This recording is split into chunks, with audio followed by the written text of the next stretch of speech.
untuk praktikum modul 1 itu judulnya adalah pengukuran jarak vertikal.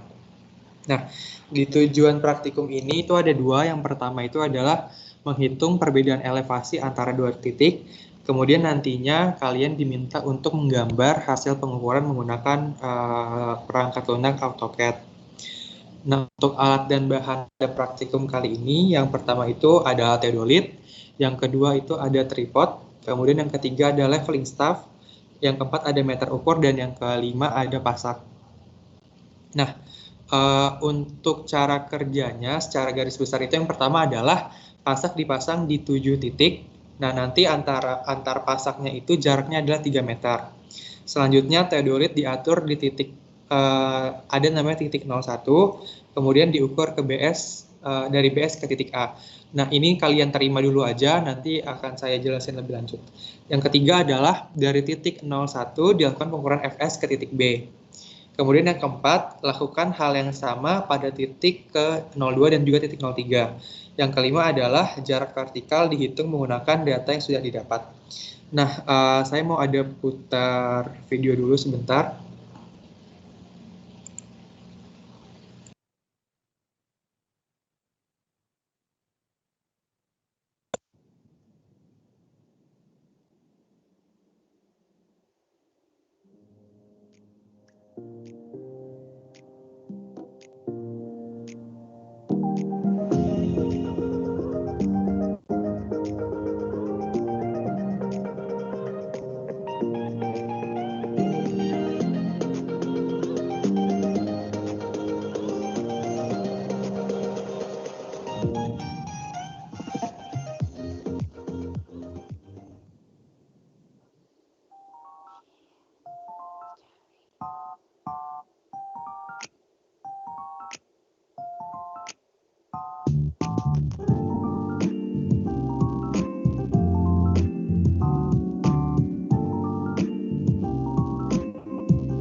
Nah, untuk lebih jelasnya, saya ada buat prototipe seperti ini. Nah, jadi, kelihatan nggak layarnya? Kelihatan, Bang. Oke, jadi ini adalah, nah, jadi gini, misalkan, bentar, ini tadi habis kelompok sebelumnya. Oke, jadi ini kan kalian ada 4 orang ya. Ini ada 1, 2, 3, dan 4. Nah, 1 orang itu nanti ada yang job desk-nya itu dia untuk melihat mengkeker teodolitnya. Nah, terus 1 orang itu ada yang tugasnya untuk megangin leveling staff. Kemudian 1 orang itu ada yang tugasnya untuk megangin payung. Nah, kenapa ada orang yang job desk-nya itu untuk megangin payung? Karena di teodolit itu, jadi untuk membuat teodolit itu dia sejajar dengan permukaan, itu dia ada yang namanya NIVO. NIVO itu seperti ini. Ini. Nah, Jadi, untuk membuat teodolit itu sejajar dengan permukaan tanah, maka gelembung dari nifo ini dia harus berada di dalam lingkaran ini, lingkaran si nifo ini. Kursor saya bisa terlihat?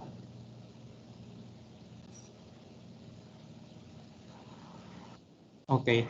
Nah, jadi untuk membuat si nifo teodolit ini sejajar dengan permukaan tanah, maka gelembung pada nifo ini harus berada di dalam lingkaran ini. Nah, gelembung ini, air yang ada pada nifo ini merupakan air raksa, sehingga air raksa itu dia dapat menguap pada suhu tertentu. Oleh karena itu, perlu untuk menghindari kontak langsung antara sinar matahari dengan nifo ini, gitu. Jadi perlu ada yang megangin payung nih di sini. Terus yang satu lagi nanti untuk dokumentasi.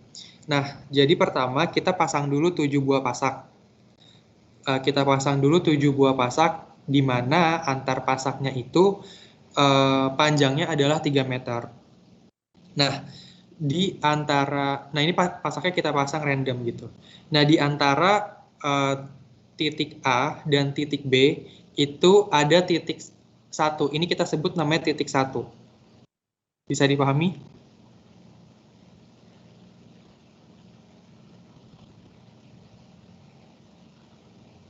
Halo? Sampai sini bisa dipahami?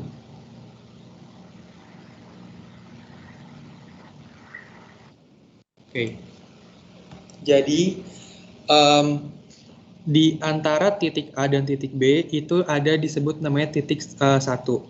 Di antara titik B dan juga titik C itu ada namanya titik kedua. Dan di antara titik C dan titik D itu ada namanya titik ketiga. Nah, untuk mendapatkan berapa jarak, ini kan namanya pengukuran jarak vertikal ya. Untuk mendapatkan berapa jarak dari titik titik 1 ke titik A, maka si teodolit ini kita letakkan di titik pertama, di titik 1, gitu ya. Dan nanti di sini ada yang megangin payung di sini, terus nanti ini ada yang dokumentasi gitu. Teodolitnya diletakkan di titik 1, kemudian kita lakukan pengukuran backside di titik A. Jadi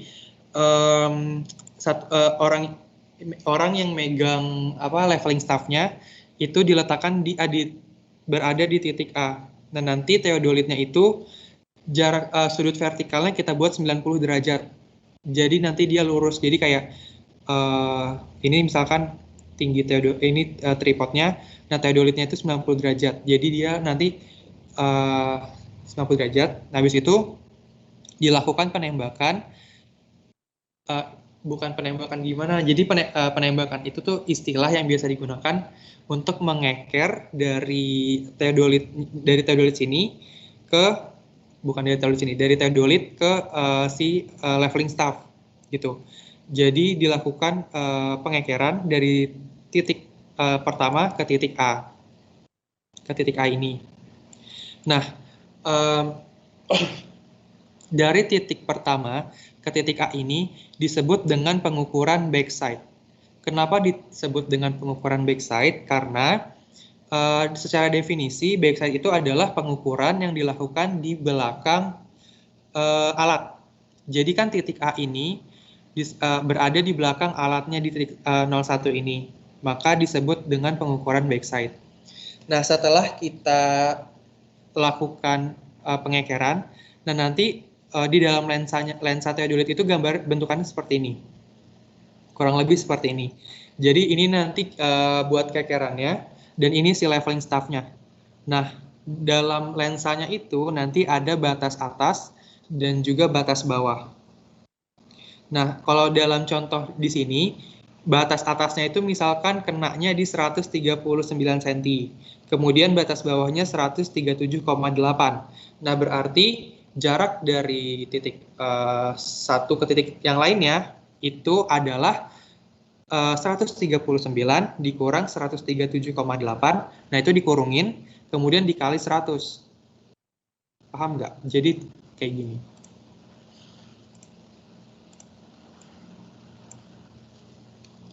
139 dikurang 137,8 dikali 100. Seperti ini. Nanti dapat jaraknya berapa senti di sini. Sampai sini bisa dipahami nggak? Jadi berarti untuk mendapat dalam sentimeter ya Bang? Ya betul, dalam sentimeter. Jadi saya ulangi, untuk mendapatkan jarak dari 01 ke titik A, maka dari titik 01 ke titik A, maka teodolitnya diletakkan di titik 1, kemudian dilakukan pengekeran ke titik A. Nah, nanti di titik A itu kita lihat batas atas sama batas bawahnya berapa. Nah, nanti kita catat di form, ini segini hasilnya. Setelah batas atas dikurang batas bawah, dikali 100, itu kita tulis di lembar, ada lembar pengamatan gitu. Ditulis 119. Misalkan seperti itu. Nah, karena ini backside, maka diletakkan di backside sini. Selanjutnya, nanti orang yang megang leveling staff ini bergerak ke titik B. Kemudian dilakukan pengekeran dari titik 01 ini ke titik B. Nah, kalau dari titik 01 ke titik B, maka jenis pengukurannya namanya adalah foresight, di mana pengukuran itu dilakukan di depan alat, gitu. Jadi namanya foresight. Nanti dilihat lagi batas atasnya berapa, batas bawahnya berapa, nanti ditulis di foresight-nya di sini. Gitu. Sampai sini bisa dipahami?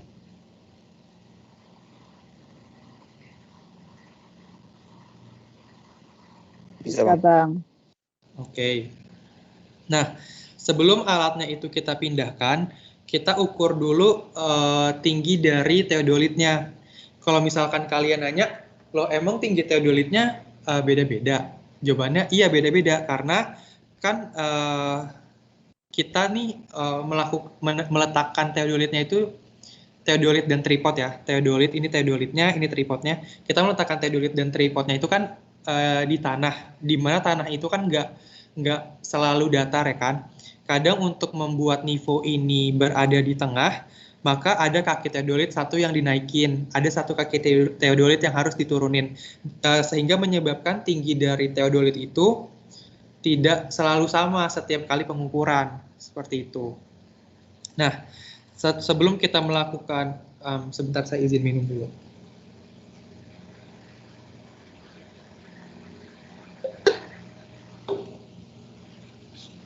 Saya lanjutkan. Sebelum kita memindahkan alatnya, kita perlu mengukur tinggi dari instrumennya ini berapa, tinggi dari teodolitnya berapa. Nah, diukurnya tuh sampai mana gitu kan. Jadi tuh di teodolitnya itu dia ada garisnya gitu, ada batasnya gitu. Jadi nanti ukurnya itu dari tanah ke garis itu gitu. Jadi misalkan ini si teodolitnya ya. Nah, terus ini teodolitnya. Misalkan ini lensa teodolitnya. Nah, biasanya nanti di sini tuh ada garisnya gitu. Kelihatan nggak ya? Nah, ini ada garisnya. Nah, garis ini untuk mengukur dari titik ini nanti diukur ke tanah gitu.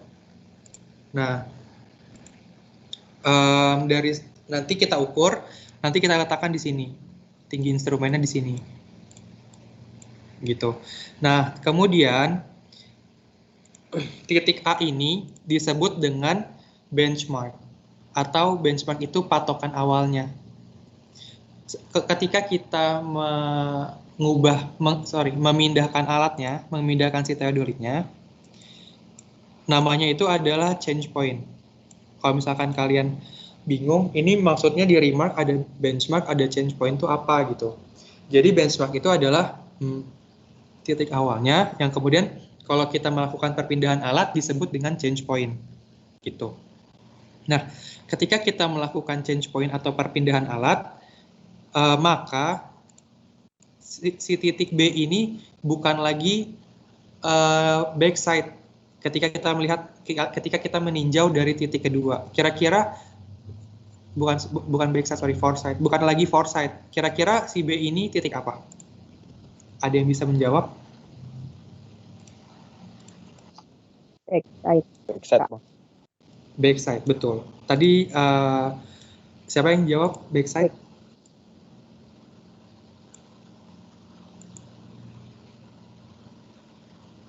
Siapa tadi yang jawab backside? Saya, Bang, Markus. Oke, jawabannya benar, Markus. Sama ya. iya juga, Bang, iya. Oke, jadi benar. Jadi titik B ini kenapa disebut backside? Karena kan alatnya udah kita pindahin nih ke titik kedua. Dan titik B ini sudah bukan lagi di depan alat, melainkan di belakang alat. Oleh karena itu, titik B sekarang beralih dari backside menjadi, dari foresight menjadi backside. Bisa dipahami nggak? Yang tadi jawab foresight. Begini. Jadi ketika alat ini kita letakkan di titik satu ini, ya. Jadi ketika kita letakkan alat ini di titik 1, B ini adalah foresight. Kenapa foresight? Karena di depan alat. Karena kita melakukan pengukuran di depan alat. Tapi ketika kita memindahkan theodolit ini di titik kedua, si B ini sudah tidak lagi di depan alat, melainkan B ini sudah ada di belakang alat. Oleh karena itu, B ini yang tadinya foresight menjadi backside di titik kedua, gitu. Bisa dipahami nggak? Oke. Nah, ketika kita sudah melakukan set alat di titik kedua, nivonya udah di tengah lingkaran itu. Nah, dilakukan. Nah, terus nanti ini kan ada orang di sini. Terus nanti yang megang leveling staffnya pindah ke titik B, masih di titik B sih. Terus dilakukan penembakan, pengekeran dari titik kedua ke titik B. Nah, nanti ditulis di foresight di sini. Backside, sorry, di backside. Karena B kan sekarang bertindak sebagai backside. Ditulis di sini. Nah, kemudian nanti si orang yang megang leveling staff ini pindah lagi ke titik C. Terus dilakukan lagi pengekeran ini, gitu kan? Nanti hasilnya, nanti kan dilihat batas atas dikurang batas bawah dikali 100. Nah, nanti hasilnya ini karena foresight ditulis di sini di titik C. Di titik C, di titik C dia foresight. Gitu. Bisa dipahami? Bisa, Bang. Oke. Nah, nanti sebelum kita pindahin alat ke titik ketiga, kita harus ngelakuin apa? Ada yang bisa jawab nggak? Sebelum itu, yang gambar ini, kira-kira apa tuh? Iya. Sebelum kita pindahin alatnya, kita harus ukur dulu tinggi dari alatnya. Nanti kita letakkan di sini. Nah, baru kita change point nih sekarang. Kita pindahin alatnya ke titik ketiga. Nah, sekarang si C itu bertindak sebagai apa? Berarti?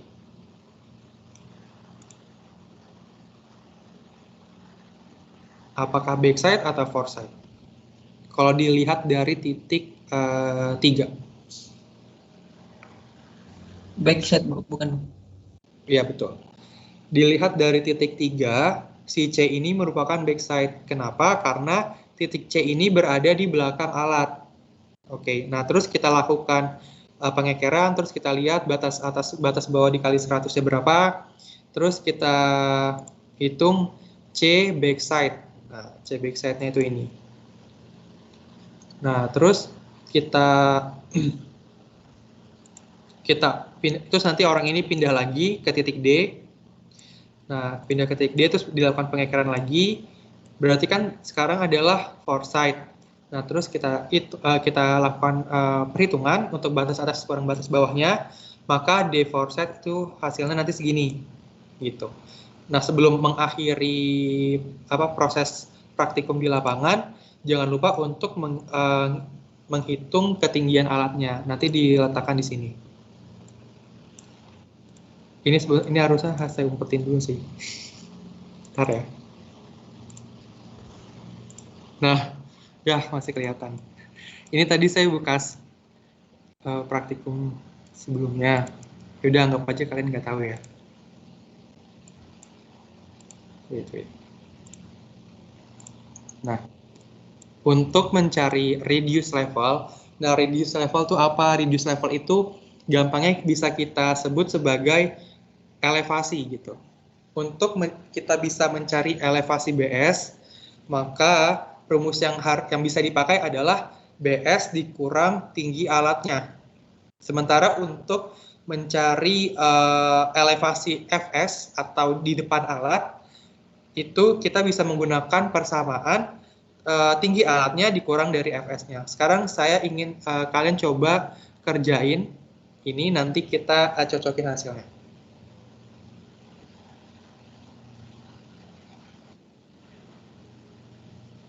Dan nanti tabel ini kalian letakkan di hasil dan pembahasan, kan ada bagian hasil dan pembahasan. Kalian letakkan di hasil, di bagian hasil. Nama tabelnya adalah data hasil pengukuran. Tabel data hasil pengukuran.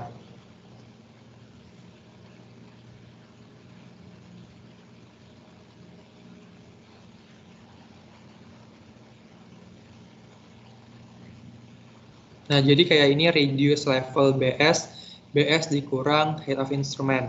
119 dikurang 119,1. Hasilnya berapa? Berapa coba?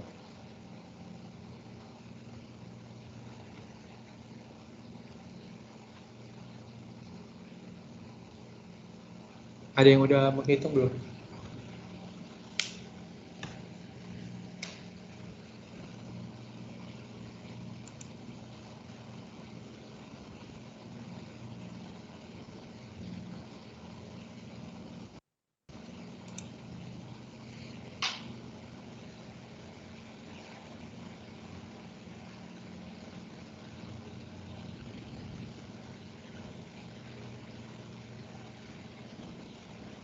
Gimana? Ada yang udah menghitung?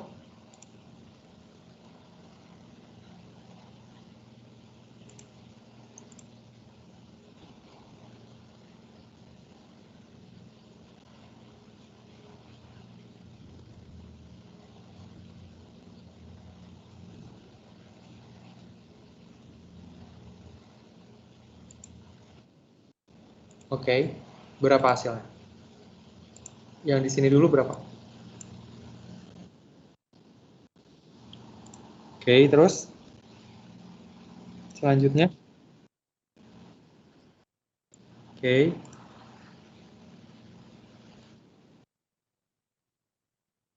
Yang mana? Ini? Oke, coba dihitung. Coba. Jadi height of instrumennya kan 113,1. FS-nya 118,4.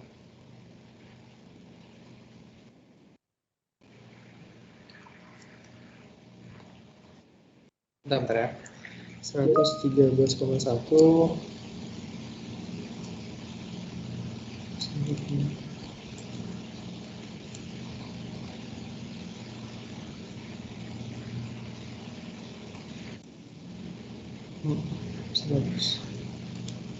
Berapa tadi hasilnya?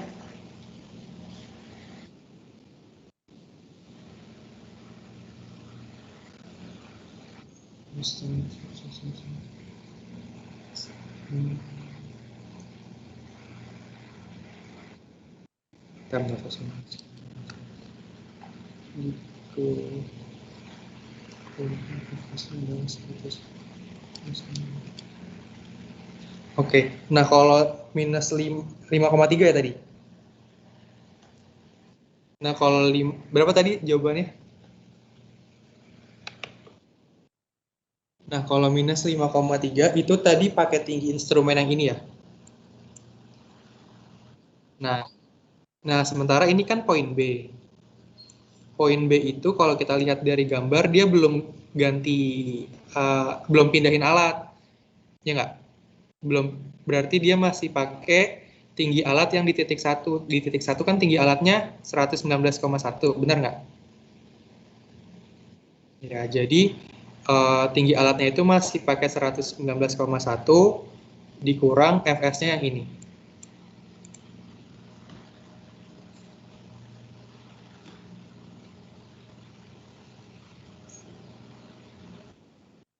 Oke. Selanjutnya.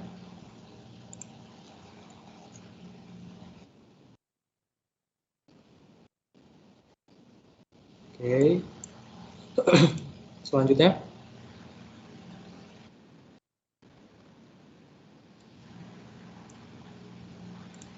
Oke. Selanjutnya.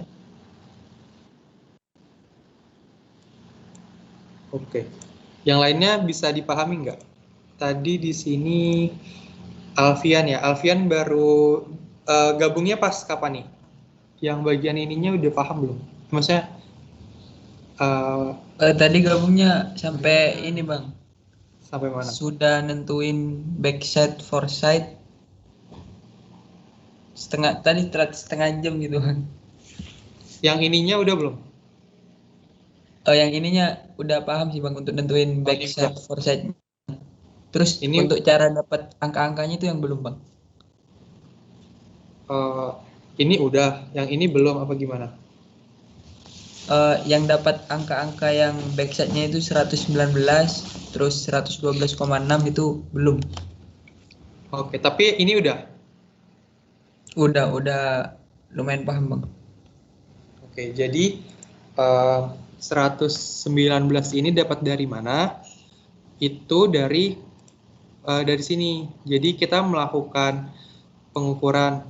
Ini kan 119 ini kalau kita lihat itu ada di poin A kan? Poin A. Nah, untuk dapat poin A itu berarti kita harus meletakkan alatnya di titik 1. Gitu. Nah, habis itu untuk dapat nilai 119 itu jadi kita letakkan alatnya di titik 1, kemudian leveling staff-nya nanti dipegang di titik A. Terus nanti dilakukan pengekeran backside gini. Nah, nanti dari situ nanti kan kita keker nih, gambarnya seperti ini. Nah, nanti misalkan ini angkanya misalkan ya, ini misalkan atasnya itu tertulis di penggarisnya nih, di leveling staff-nya misalkan ke 139. Terus misalkan yang bawahnya itu ke 137,8. Maka nanti hasil ini dikurangin dikali 100 itu nanti jadi si 119 ini. Begitu juga dengan nilai foresight-nya. Nilai foresight-nya berarti si orang yang megang leveling staff ini untuk dapat B ini ya, orang yang megang leveling staff ini pindah ke titik B, terus nanti kekernya ke titik foresight. B itu diputar ya jadi foresight. Dan nanti dilihat lagi di sini atasnya berapa, bawahnya berapa dikali 100. Nah, nanti dapat nilai ini. Gitu. Bisa dipahami nggak? Bisa bang. Jadi nilai atas dikurang bawah kali 100 ya bang? Ya harusnya, emang sebenarnya harusnya biar kalian makin paham itu dikasihnya nilai ininya aja ya, nilai atas bawahnya biar kalian bisa menghitung juga. Tapi ternyata data itu tuh kami nggak ada. Jadi langsung ada data jadi backside itu berapa, foresight itu berapa. Nah sebenarnya tapi untuk dapat angka 119 ini dari batas atas dikurang batas bawah dikali 100 gitu. Baik bang, makasih banyak bang. Oke. Yang lainnya sampai sini ada yang ingin ditanyakan lagi nggak? Dari tabel ini mungkin? Atau mungkin prosedurnya mau diulang? Nggak apa-apa. Yang reduce level of yang FS bang, boleh jelasin lagi bang? Yang mana yang ini? Iya bang. Oke. Jadi untuk nyari elevasi Fs itu persamaannya adalah tinggi instrumen dikurang Fs. Nah, untuk dapat karena kan di titik A ini nggak ada nilai Fs ya. Kenapa nggak ada nilai Fs? Karena kan nilai A ini kan awal banget. Jadi nggak ada nilai lagi kalau di sini gitu. Nah, nilai 0,7 ini didapat dari tinggi instrumen dikurang Fs yang ini. Nanti dapat hasilnya 0,7. Nah, terus di titik C itu kan berarti instrumennya itu masih, tunggu, mana C? Di titik C ini berarti kan dia kita letakkan alatnya tuh di sini untuk dapat nilai foresight. Karena kalau misalkan kita letakin alatnya di sini, si C itu bukan foresight, melainkan C itu backside, ya kan? Ya nggak? Ya kan? Ya nggak? Paham nggak kalian maksudnya? Bisa, Bang. Oke, nah kan tadi pertanyaannya gimana sih cara nentuin yang si foresight? Nah, untuk foresight di C berarti kan alatnya itu harus diletakkan di titik kedua. Nah, berarti kita pakai tinggi alat yang titik kedua, titik yang di sini. Berarti tinggi alat titik kedua dikurangin foresight, nanti dapatnya segini. Coba dulu deh. Nah, terus nanti untuk dapat nilai elevasi Fs di titik D, maka itu adalah tinggi. Nah, di titik D itu kan berarti di sini ya. Foresight D itu kita letakin alat di mana? Kita letakin alatnya di titik ketiga. Nah, berarti kita pakai tinggi alat di yang ketiga, di titik ketiga. Nah, karena rumus elevasi di Fs itu adalah tinggi instrumen dikurang Fs, maka tinggi instrumennya kan untuk D itu di titik ketiga, dikurang Fs di sini. Fs ini, maka dapat 6,5 ini. Gitu. Bisa dipahami nggak? Oke, bisa Bang, bisa. Oke, ada pertanyaan lain sebelum saya next slide?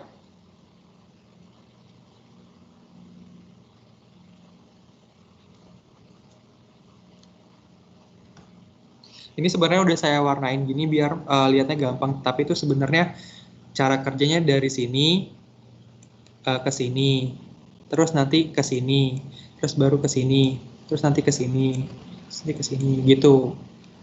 Ceritanya ini tuh adalah lembar kerja kalian yang saya berikan ketika kalian di lapangan. Nanti ketika kalian udah melakukan pengukuran, kalian tulis di sini gitu. Oke, kalau nggak ada pertanyaan lagi, saya lanjutkan. Nah, setelah ada data hasil pengukuran, selanjutnya adalah data hasil perhitungan. Nah, oke, ini saya lupa saya hilangin.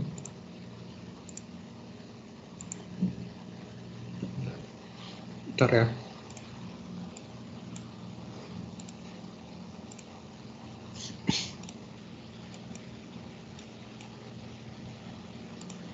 Oke. Nah, tadi kan kita udah dapat nilai backside sama foresight-nya. Dari mana? Ini kita pindahin aja nih, misalkan poin A itu kan di sini 119. Ini kita tulis kembali gitu loh di sini. 119, 118,4, terus 112,6. Ini gitu. Kalau untuk di sininya bingung nggak? Untuk urutannya gimana atau gimana? Atau ada bingung nggak untuk angka di sini?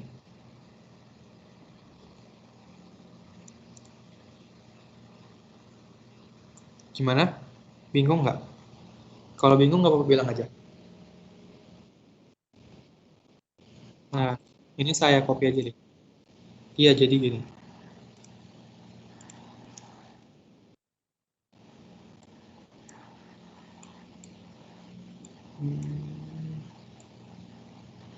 Nah, ini kan di titik 1, A itu pertamanya 119. Nah, terus di titik A ini dia nggak punya titik foresight. Kenapa coba nggak punya titik foresight?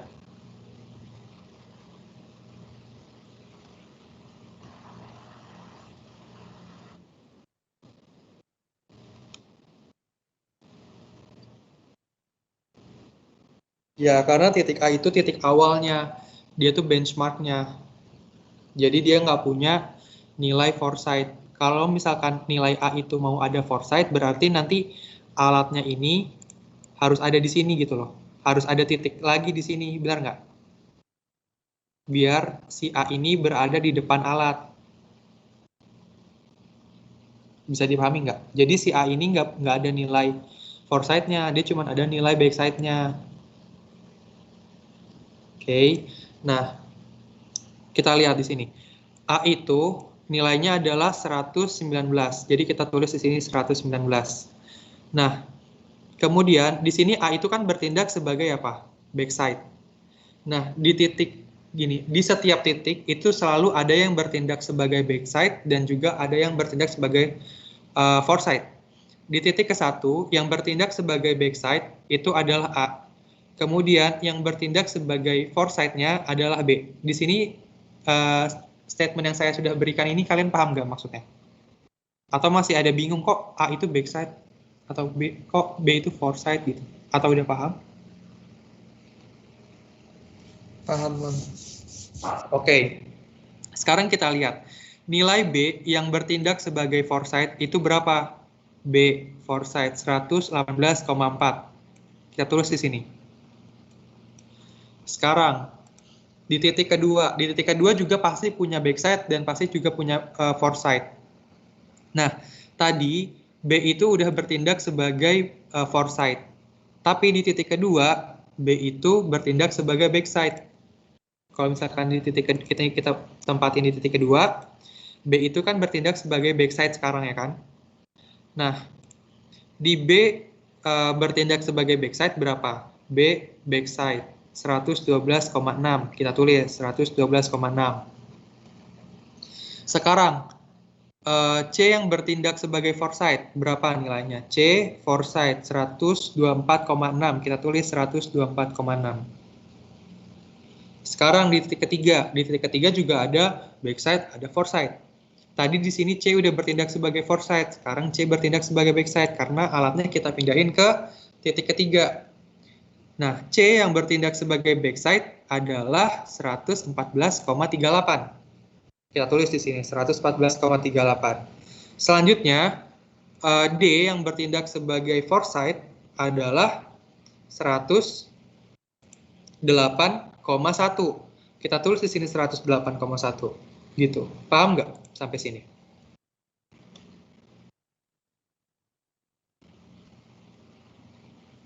Gimana, paham nggak? Oke, berarti kan di sini bisa saya tulis ini backside, ini foresight, ya kan? Nah, untuk mengisi tabel rise atau fall itu menggunakan satu persamaan, yaitu adalah backside dikurang FS, backside dikurang foresight. Sekarang coba backside dikurang foresight ini berapa? 119 dikurang 118,4 berapa?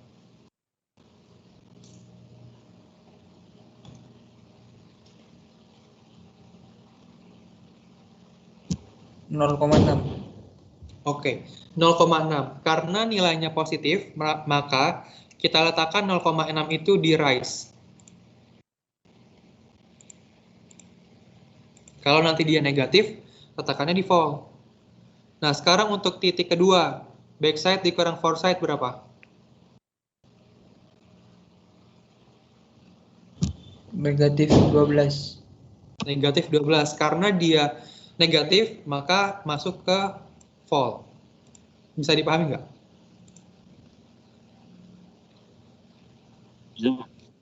Jadi rise itu untuk positif dan fall itu untuk negatif. Nah, yang terakhir di titik ketiga, coba backside dikurang foresight-nya berapa?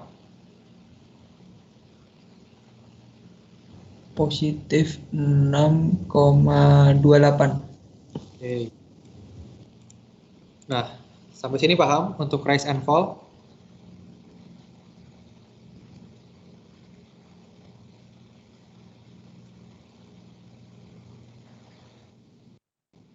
Oke. Nah, kemudian untuk mengisi tabel reduce level atau elevasi, nah karena titik A ini kita anggap sebagai benchmark atau titik awal, maka titik A ini kita asumsikan yaitu adalah 0 cm.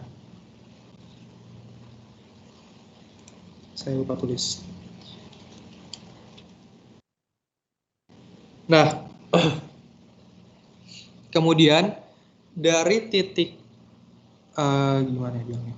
Dari titik 0 ke titik B ternyata dia rise, ternyata dia naik 0,6. Berarti di titik B berapa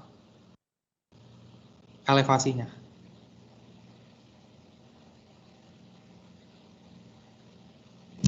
0,6. 0,6. Kenapa tuh bisa 0,6? Selisih ya, Bang. Betul. Jadi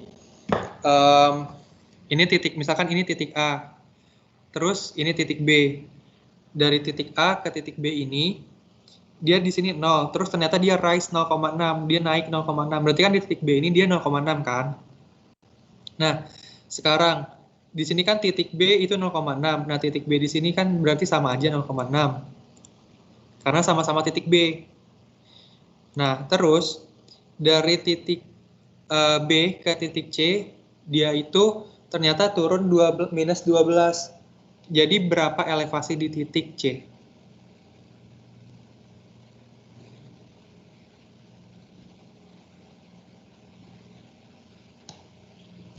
Minus 11,4. Ya, betul. Ini tadi yang jawab siapa ya? Alfian Faris, Bang. Oke, makasih Alfian. Coba yang lainnya juga jawab gantian ya. Terus berarti kan di titik C ini juga sama minus 11,4. 0,6 bukan, Bang? Di sini, yang mana 0,6? Di mana tuh, Mustika? Nah, jadi gini, untuk titik D, kan tadinya dia itu di minus 11,4. Ternyata dari minus 11,4, dia itu untuk ke titik D dia rise. Dia rise 6,28. Berarti untuk di titik D ini elevasinya berapa?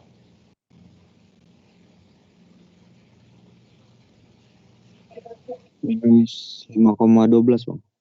Oke, minus 5,12.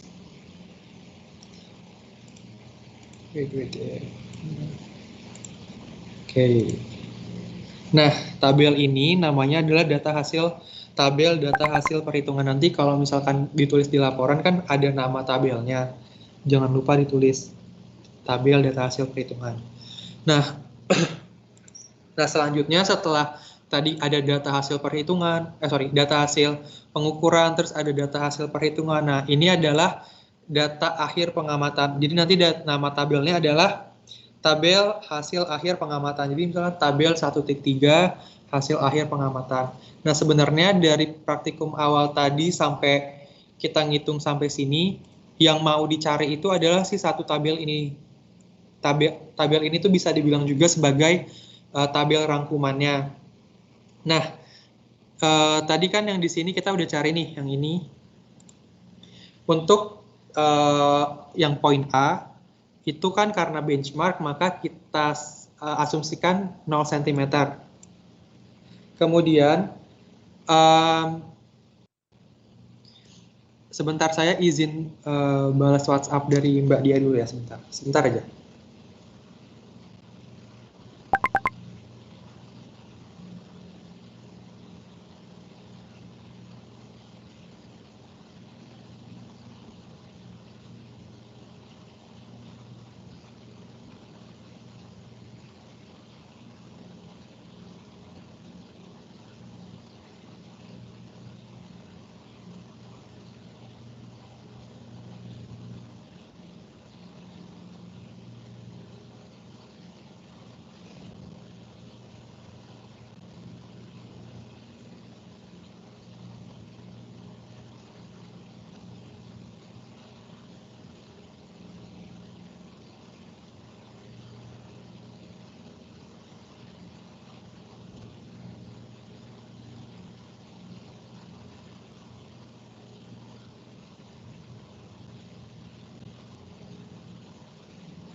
Oke, saya lanjutkan.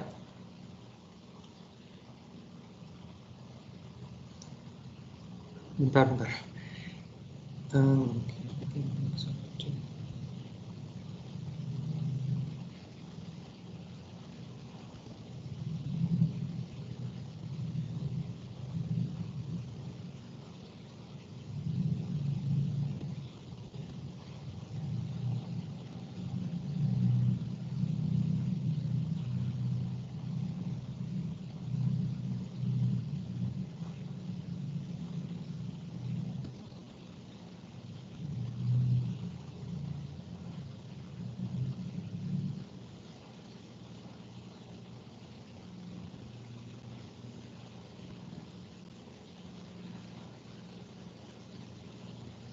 Oke, saya lanjutkan kembali. Nah, kemudian untuk poin ke-1-nya, poin yang kita letakkan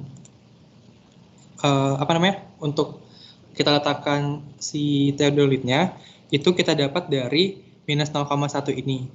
Kemudian untuk di titik B, maka kita akumulasin aja. Jadi dari 0 ditambah minus 0,1 ditambah 0,7. Nah, terus untuk titik kedua ditambah lagi nih 0 minus 0,1 tambah 0,7 minus 0,5 dan seterusnya. Nah, sampai sini kalian paham nggak? Untuk dapat elevasi dari titik A sampai titik D, ada yang ingin ditanyakan?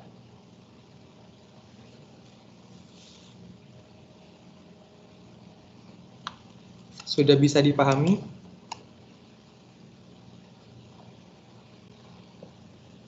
Bisa, Bang. Gimana? Kalau misalkan belum paham dan mau tanya lagi atau mau diulang itu nggak apa-apa ya, tanya aja, nggak usah sungkan. Oke, kalau misalkan udah paham, selanjutnya adalah dari data ini kita buat di AutoCAD-nya. Contohnya seperti ini. Jadi dari titik A ke titik 0,1 itu kan dia vol minus 0,1. Jadi ini kalau di zoom dia sebenarnya ke bawah. Nah, habis itu dari titik 0,1 ke titik B itu dia 0,6. Sama kayak ini kan. 0,6 nih. Jadi dia rise 0,6. Dan seterusnya gitu. Nah, karena minus 0,1 terus kemudian 0,6 dan sebagainya itu kalau digambar dengan skala aslinya itu tidak terlihat, kalian boleh menggunakan skala. Kalau di gambar ini saya mencontohkan dengan skala 1:10, tapi kalian kalau misalkan mau ininya lebih terlihat lagi, boleh trial error skala yang lainnya gitu. Jadi sumbu X-nya misalkan skala berapa, sumbu Y-nya skala berapa. Nah, nanti untuk tinggi dari teodolitnya misalkan skala berapa gitu. Tapi untuk tinggi teodolitnya jangan lupa ditulis juga skalanya. Bisa dipahami nggak untuk penggambarannya?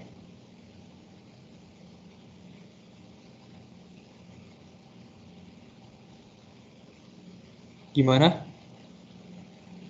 Sudah bisa Pak? Udah pada paham semua nih?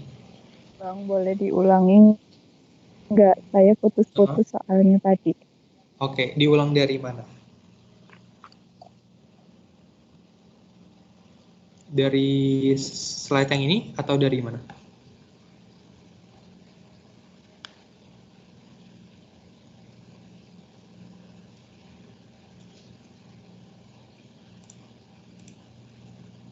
Tadi siapa yang nanya? Mustika ya?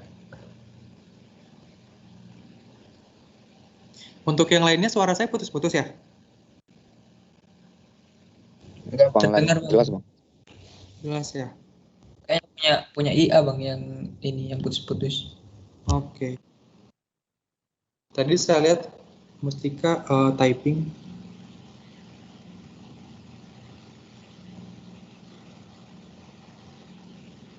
Jadi, gimana Mustika? Dari slide apa yang perlu diulang?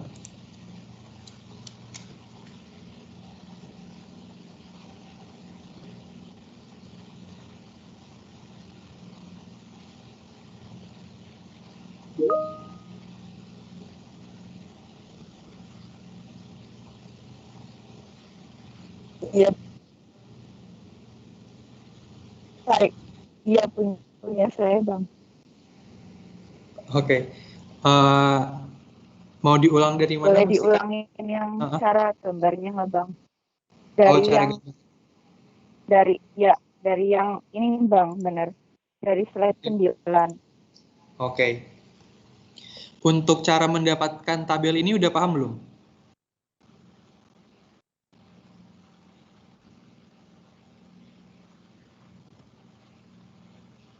Mustika? Untuk cara mendapatkan tabel ini udah paham belum?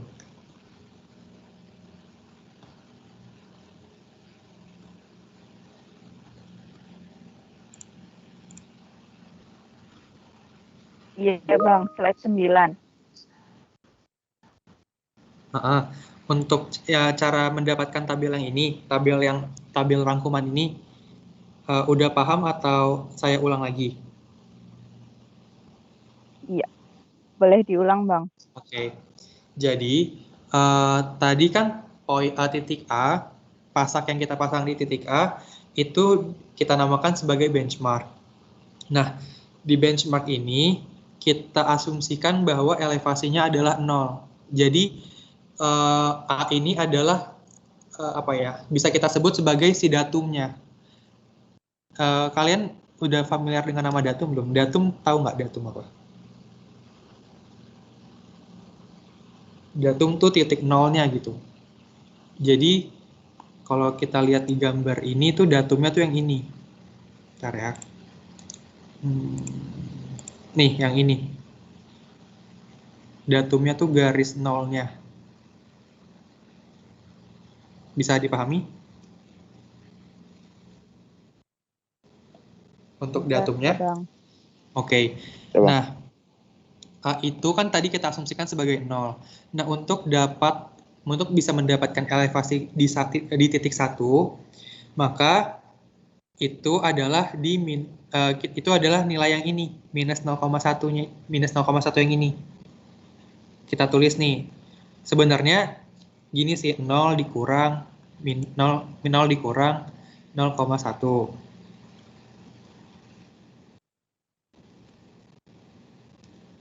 Tuh, harusnya kayak gini. 0 ditambah minus 0,1 untuk titik 1. Nah, untuk titik B, nah sebenarnya tabel ini udah dibuat sedemikian rupa agar kalian bisa langsung mengakumulasikannya. Jadi, untuk mengisi tabel ini sebenarnya tinggal diakumulasikan aja. Jadi, dari 0, terus 0 ditambah 0,1. Terus dari sini 0 ditambah 0, minus 0,1 ditambah 0,7. Jadi zigzag gitu. Minus 0,1 tambah 0,7. Terus minus 0,1 ini ditambah 0,7 minus 0,5. Terus untuk titik C, minus 0,1 tambah 0,7 minus 0,5 minus 11,5. Untuk titik D, minus 0,1 tambah 0,7 minus 0,5 minus 11,5 terus minus lagi 0,22 sampai di titik D gitu. Untuk pengisian tabel ini udah paham belum?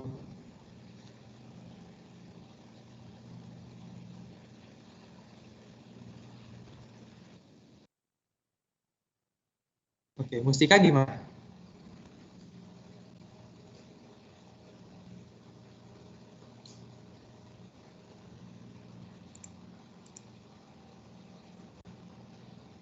Mustika masih putus-putus ya?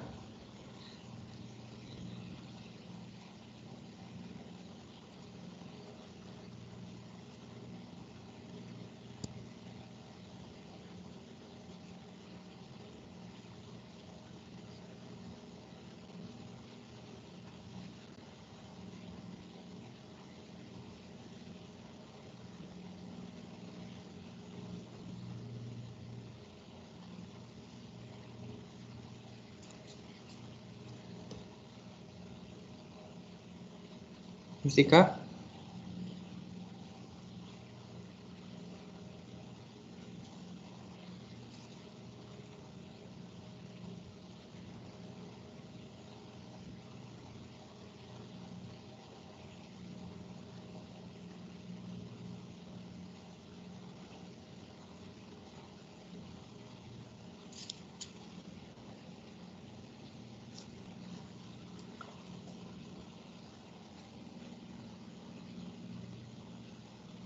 Mustika masih putus-putus? Oke. Oke, terus saya lanjutin ya. Nah, kalau kita udah punya tabel ini, jadi kita udah bisa gambar nih. Kalau kita udah punya tabel ini, cara gambarnya gimana? Ya udah kita buat aja dulu titik sebanyak 7 gitu ya. Tapi antar titiknya 3 meter. Jadi dari sini ke sini 3 meter, dari sini ke sini 3 meter, dari sini ke sini 3 meter sampai titik D. Nah, terus dari titik A ke titik 0,1 kan ini elevasinya dari titik A ke titik 0,1 kan elevasinya minus 0,1. Berarti kan dia fall. Nah, terus kita buat aja dari A ke 0,1 dia turun. Dari A ke titik 1 dia turun 0,1. Terus dari 0,1 ke titik B itu dia 0,6. Maka dia naik segini 0,6. Terus dari titik B ke titik 2 dia 0,1. Dia berarti dia turun 0,1. Gitu. Terus dari titik kedua ini ke titik C dia turun minus 11,4 dan seterusnya. Bisa dipahami nggak, Mustika? Untuk cara menggambarnya. Ya. Nah, nanti sumbu X sama sumbu Y-nya boleh pakai skala yang tidak seragam, tapi asal ditulis sumbunya berapa, skalanya berapa gitu. Yang lainnya ada yang mau ditanya nggak? Tanya terkait slide-slide sebelumnya juga nggak apa-apa.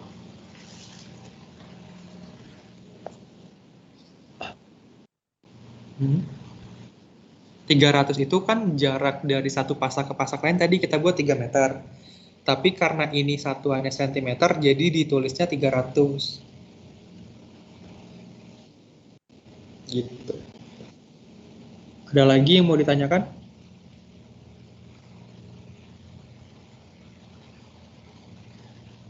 Oke.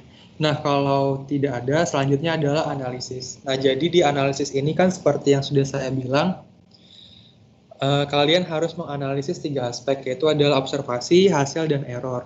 Nah, yang pertama itu adalah analisis observasi. Di analisis observasi ini, kalian diminta untuk menceritakan kondisi saat pengamatan berlangsung. Sebenarnya untuk ketiga analisis ini, kalian diminta untuk menceritakan sih, jadi bentuknya adalah narasi atau paragraf gitu. Nah, di analisis observasi ini kalian bisa menyebutkan misalkan pada hari Selasa tanggal sekian-sekian 2021 telah dilaksanakan praktikum pengantar surveying dan pemetaan pada pukul sekian secara daring misalkan. Nah, terus pada praktikum ini data yang kami dapatkan data yang kami peroleh didapatkan dari pembimbing praktikum gitu misalkan ya.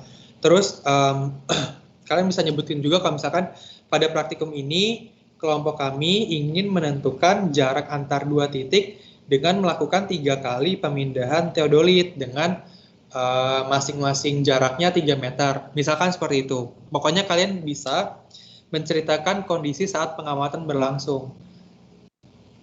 Sebenarnya kalau misalkan praktikumnya offline, nanti kalian diminta untuk menyebutkan cuacanya seperti apa. Misalkan cuaca pada saat pengambilan praktikum, let's say mendung atau cerah gitu. Tapi karena ini daring, hal-hal seperti itu kan tidak perlu disebutkan ya. Jadi mungkin kalian bisa menyebutkan hal-hal seperti yang sudah saya sebutkan tadi.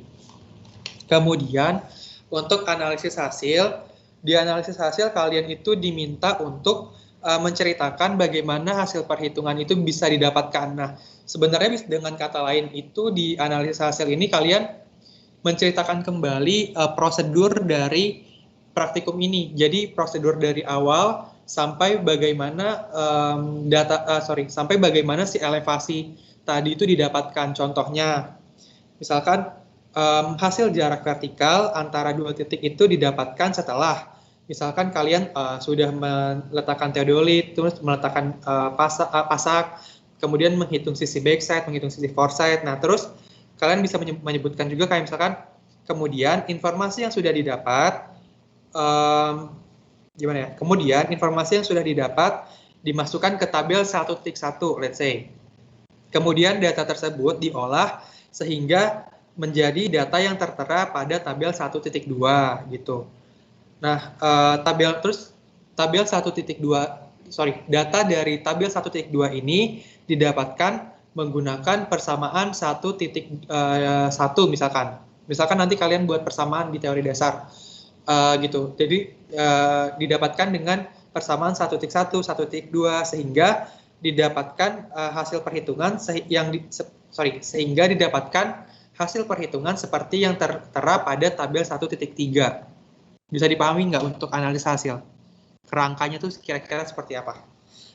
Jadi situ kalian menceritakan aja gimana sih hasil perhitungan itu didapatkan dengan mention nama tabel atau nama persamaan. Gimana, bisa dipahami atau mau diulang?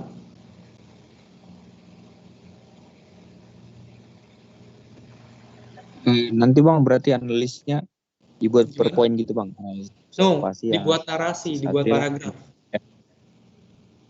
Oh berarti dalam analisis nanti digabung aja Bang keseluruhannya jadi paragraf. Oh, maksudnya apa nih? Untuk ketiga analis ini? Iya Bang. Oh, kalau untuk ketiga analis ini analisisnya itu beda-beda. Jadi nanti ada analis observasi, terus di analis observasi kalian buat paragraf. Terus nanti di analisis hasil kalian buat paragraf. Terus di analisis error kalian buat paragraf. Tapi bukan berarti maksudnya dari analisis observasi sampai analisis error itu dijadikan satu paragraf, itu bukan. Tapi beda-beda, tapi iya, dibuatnya paragraf. Oke Bang. Oke. Oke. Untuk analisis hasil bisa dipahami nggak cara penulisannya?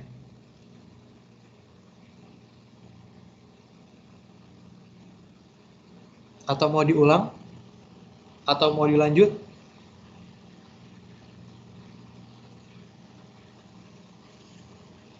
Gimana?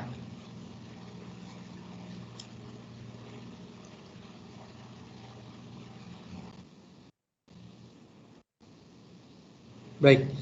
Kemudian untuk analisis error, jadi karena di analisis error ini diminta untuk kalian menganalisis lagi dari aspek kesalahan alat,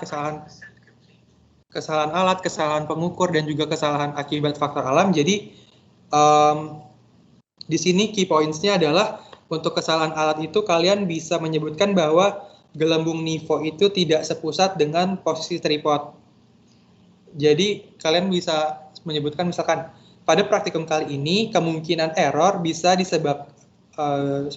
pada praktikum kali ini kemungkinan error disebabkan oleh 3 elemen, diantaranya kesalahan alat, yaitu gelembung NIVO tidak sepusat dengan posisi tripod yang menyebabkan apa gitu. Misalkan nanti kalian sebutkan karena NIVO ini tidak sepusat akibatnya apa sih.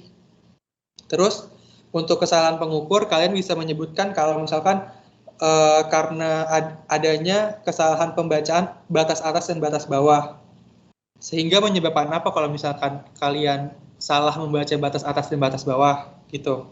Kemudian untuk kesalahan akibat faktor alam kalian bisa menyebutkan bahwa datarannya itu tidak rata sehingga mengakibatkan perbedaan jarak horizontal.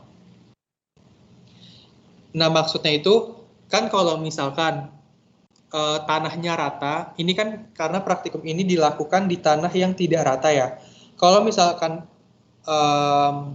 dilakukan di tanah yang datar, misalkan kita meletakkan pasak di titik 1 dan meletakkan pasak di titik 2, maka untuk mencari panjangnya, maka meterannya kan bisa dibentangkan secara horizontal kan.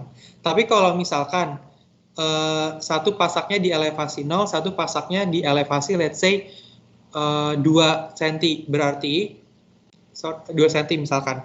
Berarti kan si alat ukur ini, si meteran ukur ini harus dimiringkan kan, harus dimiringkan, nggak bisa kita ngambilnya horizontal, berarti ada kemiringan di situ. Nah, karena ada kemiringan di situ, bisa jadi sebenarnya tuh misalkan sebenarnya itu udah bukan 3 meter. Bisa jadi itu sebenarnya 3,03 meter. Karena kita ngambil panjangnya miring, maka ada error di situ. Bisa dipahami nggak?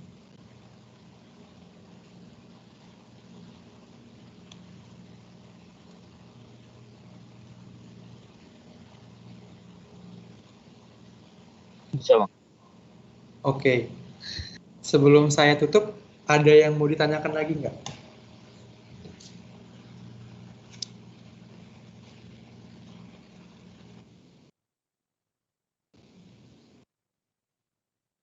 Yang mana? Yang ini? Yang ini? Atau yang mana? Slide nomor berapa?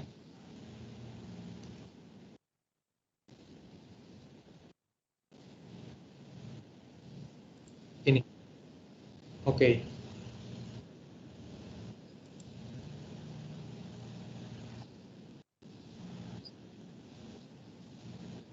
Oke. Oh, saya lupa bilang.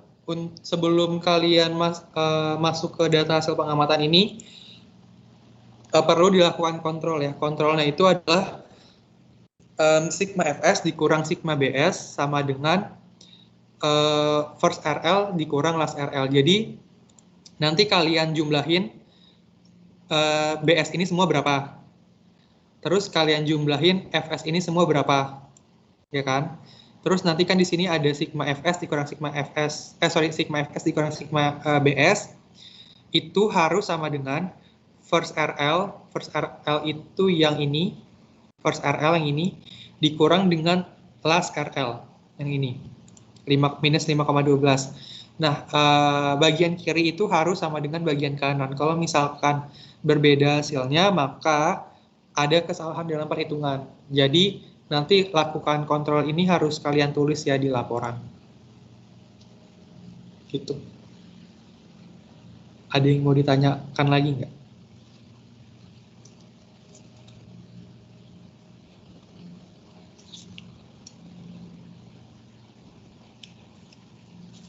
Bang, di kerangka laporan kan bang, Ya. ada aplikasi pada dunia kerja, itu gimana bang? Nah, kalau terkait modul ini. Gini. Untuk aplikasi pada dunia kerja misalkan, jadi kamu harus cari referensi. Jadi di referensi, sebenarnya ini tujuannya itu biar kamu membaca sih. Jadi dengan judul praktikum ini, kira-kira di dunia kerja itu bisa berguna untuk apa. Nah, contohnya itu adalah kalau misalkan saya bisa kasih contoh,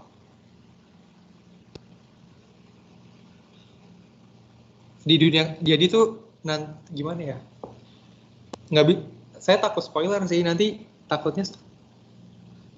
Pokoknya cari aja dulu deh, nanti cari dulu. Nanti kalau misalkan nggak ketemu baru tanya lagi. Oke? Oke bang. Jadi intinya cari referensi kira-kira di dunia kerja itu pengukuran jarak vertikal itu berfungsi sebagai apa. Sebenarnya fungsinya banyak sih. Kalau misalkan kita lihat dari gambar sini, berarti kan bisa untuk mengetahui elevasi. Untuk mengetahui elevasi. Kalau misalkan kalian udah belajar ini belum ya? Belum sih kayaknya. Jadi kayak STA atau STA nggak ya? Jadi misalkan STA kalian tahu nggak? Belum tahu. Ya udah, saya skip dulu deh. Soalnya panjang lagi jelasin STA-nya. Jadi ada hubungannya dengan STA itu gitu. Untuk mengukur elevasi. Singkat aja bang, nggak apa-apa bang. Jadi gini, misalkan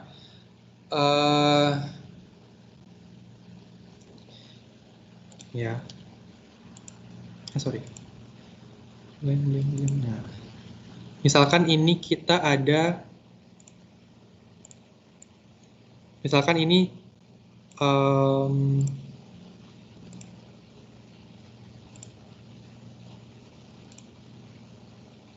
gimana ya gambarnya? Kenapa? Ya, misalkan nih.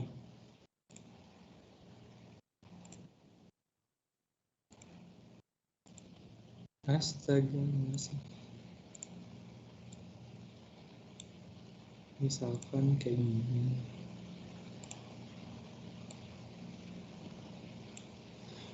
Oke, misalkan dari sini ke sini itu STA 50 meter.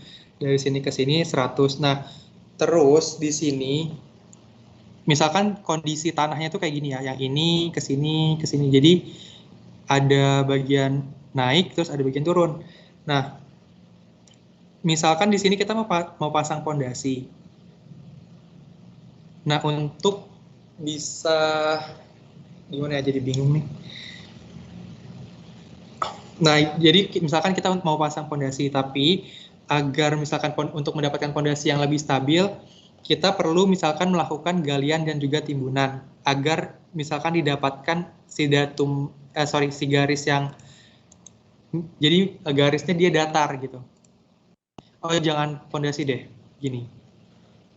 Misalkan kita mau buat jalan raya. Nah, kalau misalkan jalan rayanya dibuat naik turun terus naik lagi, kan akan menyebabkan ketidaknyamanan ya untuk si pengendara jalan, benar nggak? Iya, Bang. Nah, jadi untuk membuat pengendara jalan itu nyaman, maka kan harus dilakukan cut and fill. Jadi ini jalannya misalkan jalan rencananya yang ini, terus kita mau cut yang ini, cut yang bagian ini, kelihatan nggak kursornya? Kelihatan, Bang. Nah, misalkan kita mau cut bagian ini, terus hasil cut-nya mau kita fill di bagian sini. Nah, itu untuk mengetahui misalkan elevasi dari yang berapa yang harus kita cut, itu bisa pakai pengukuran jarak vertikal, let's say kayak gitu. Di aplikasi di dunia kerja. Bisa dipahami nggak? Jadi misalkan nanti taruh di sini, terus misalkan sebenarnya ini tuh ada turunan lagi nih, sebenarnya ini nggak langsung naik gini, ada turunan, terus misalkan ditaruh di sini gitu. Untuk dapat dari sini ke sini, karena kalau misalkan kalian pikir ya udah hitung aja dari sini sampai sini, kan tapi kita nggak tahu datumnya itu di mana.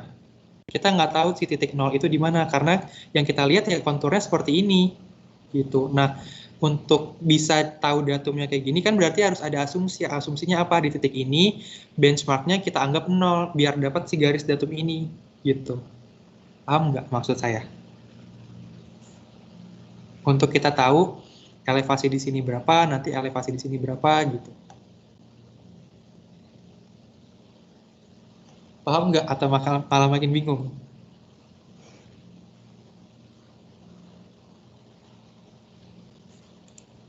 Halo? Atau mau diulang penjelasannya? Boleh, Bang, boleh. Diulang ya. Oke. Misalkan gambarnya yang bagus gimana ya?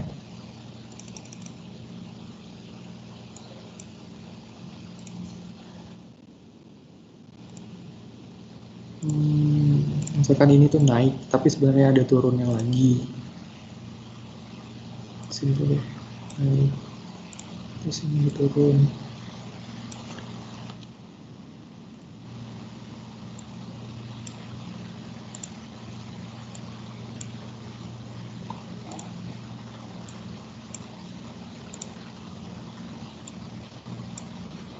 Oke. Nah, jadi misalkan kita mau buat jalan. Ini tuh tampak dari samping ya, bukan tampak dari depan nih, ini tampak dari samping. Nah, ada nggak sih items mobil? Wait. Oke. Nah, jadi maksudnya tampak dari samping kayak gini.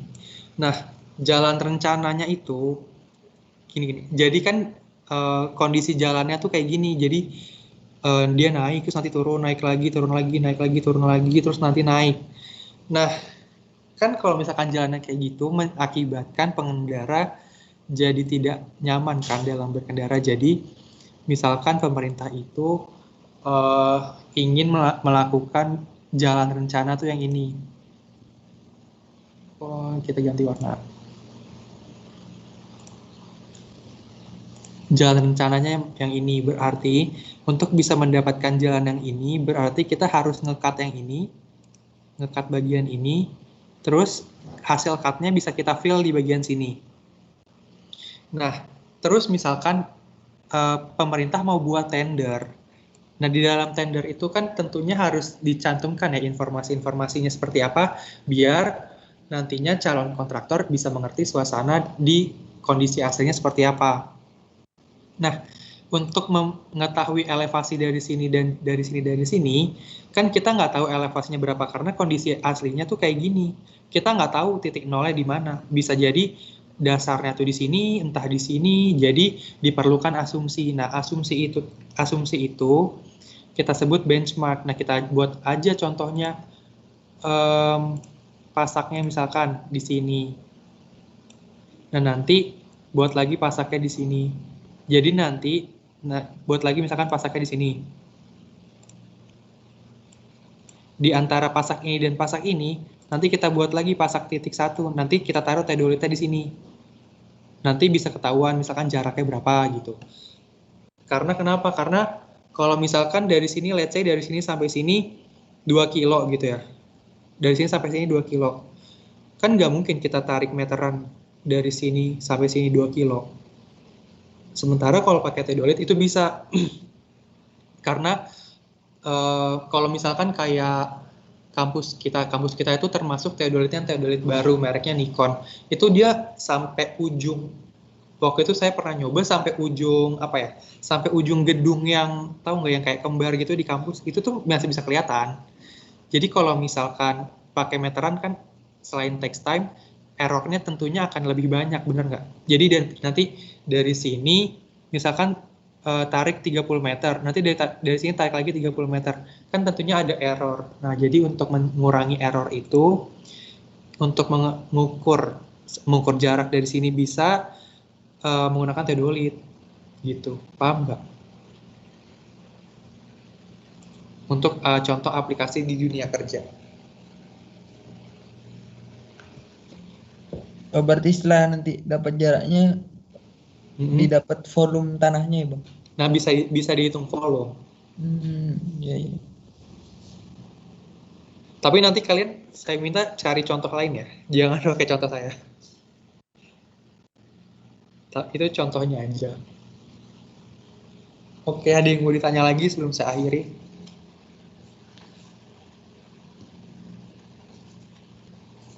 Bang, Ya. mau nanya tadi yang analisis observasi gimana ya, Kak? Oke, sebentar ya. Saya buka lagi. Jadi, untuk analisis observasi itu kan kamu diminta untuk menceritakan kondisi saat pengamatan berlangsung. Jadi kamu ceritain aja, kamu ceritain aja kondisi saat praktikum ini berlangsung seperti apa. Nah, contohnya, kalau misalkan praktikumnya offline alias praktikum langsung, itu kamu bisa menceritakan misalkan kondisi saat pengamatan berlangsung itu cuacanya cerah atau cuacanya mendung, karena cuaca itu bisa berpengaruh terhadap pengambilan data. Sebenarnya tujuan dari analisis observasi ini untuk menceritakan kira-kira saat pengamatan berlangsung ini mempengaruhi nggak ya ke hasil pengamatan data gitu. Tapi karena kalian ini praktikumnya daring, jadi diceritakan aja kalau misalkan pada hari ini tanggal sekian telah dilaksanakan praktikum pada jam sekian secara daring. Terus kalian ceritakan bahwa data yang kami peroleh itu didapat dari pembimbing praktikum, atau kalian menulis asisten laboratorium, itu boleh. Seperti itu. Paham nggak? Siapa tadi? Mustika.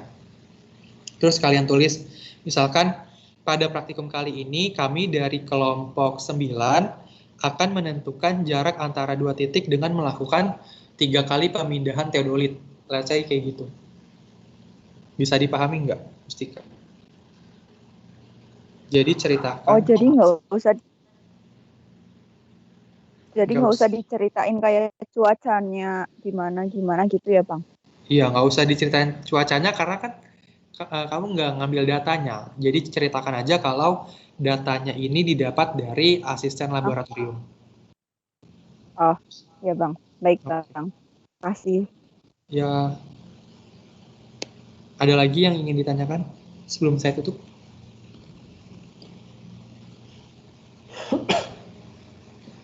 Baik, kalau tidak ada pertanyaan lagi, maka praktikum modul 1 ini saya akhiri ya. Saya mohon maaf apabila ada salah kata. Wassalamualaikum warahmatullahi wabarakatuh. Waalaikumsalam warahmatullahi wabarakatuh. Saya itu. Thank you, Bang. Oke.